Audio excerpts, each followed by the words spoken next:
it'll end up about €100, and that is the projected cost of the whole arm. Plus tools, plus a 3D printer, plus some filament, but I'm assuming that you already have those things. However, if you want to make it a little bit stronger and have a little more reach, you can upgrade the pitch servo down here for something more powerful. This is higher up the range.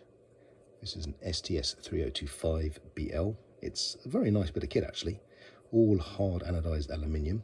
This costs 4 times as much though. It will produce twice the torque. So we shall do a test, see how strong this arm can push down. So it's 6 volts. We're just going to push it straight into the scale. It's putting 1.5 amps, and then it'll self-protect after a few moments and drop back off. And we'll increase the voltage. Now at 8.4 volts.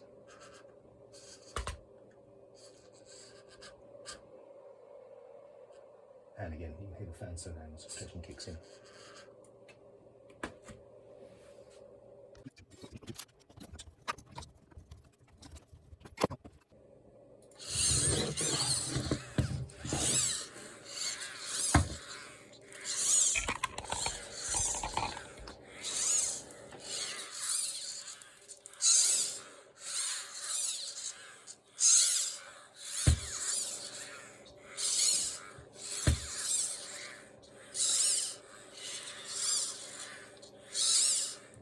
Pitch certainly feels stronger.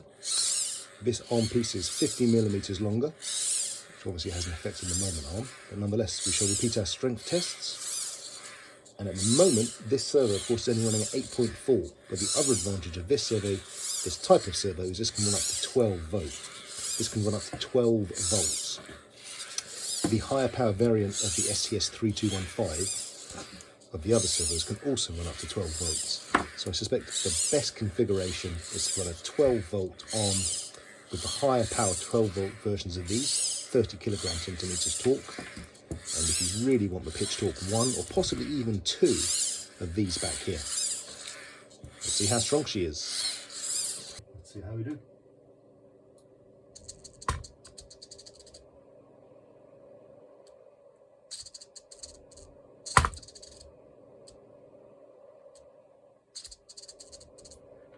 So, need to run it at 12 volts. Okay, this is the pitch motor, now running at 12 volts.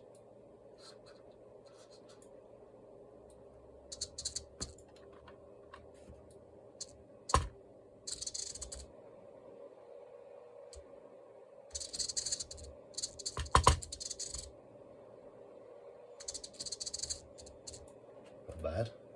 We're now running at 14 volts.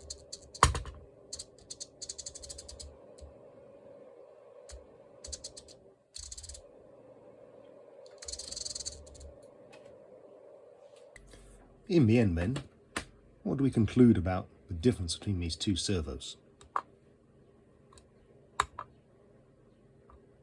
The more expensive one, the kind of proper one I guess, is about 4 times the price, and that's if we go with volume pricing. At the individual level, it's almost 6 times the price, and that's really a big step up.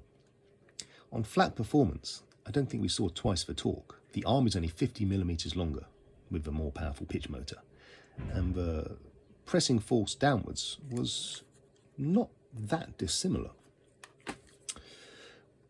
Peaked with this one at 8.4 volts at about 1.5 kilos, and peaked with this one at 14 volts at about 1.7. But a simple push force isn't the whole story, and the real difference with the higher grade servos is that you can tune the system. You can clearly push this harder, and the main reason for that is because it has better thermal dissipation. The metal case draws heat away from the motor more rapidly. So if this motor was fan cooled, was tuned, and the system was tuned, you could get significantly higher performance for longer periods of time. The peak figures are quite similar, but they fall off more rapidly for these servos. Both servos feature temperature protection, and that's a very useful feature for robots. With normal servos, it's very easy to accidentally burn out a servo because you're not paying attention. These ones will protect themselves, and it's actually quite amusing to see, but the servo or some action will push on and release again. And that's a thermal protection loop running in these. For high performance though, you really do pay a premium. Not only is the component cost higher, but the amount of attention to detail it will take to extract maximum performance is also much higher. So perhaps the best lesson to take away from this is that these really are very good value for money. 6 servos plus an adapter for under $100 ex-works, so shipping and import duties, which we just kind of ignore. And you have yourself a pretty capable robot arm. If you want the performance, there are ways to get it. But it's considerably more expensive, and it's quite a bit more work.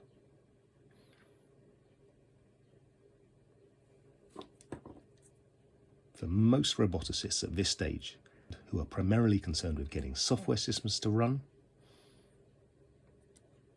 this is just a good little unit. Thanks for watching.